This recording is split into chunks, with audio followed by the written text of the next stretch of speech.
करे, अपनी औलाद की तरबियत करे, अपनी औलाद को बताए। और मैं अपनी जिम्मेदारी पे बात खत्म करने लगा हूं।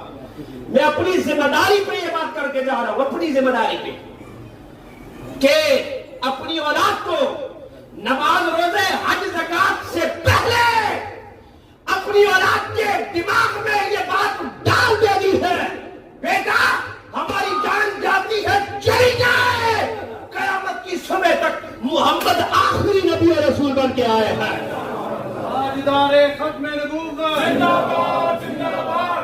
अल्लाह आखिरी नबी और रसूल बन के आए हैं, इसलिए कि सबसे पहले हुजूर है, सबसे पहले हुजूर है।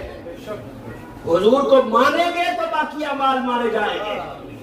लोगों ने तो बड़ा जुल्म किया, लिखा है और एक मदीने वाला मर के माज़अल्लाह मट्टी में मिल गया, मदीने वाले को किसी शय की खबर नहीं। मैंने कहा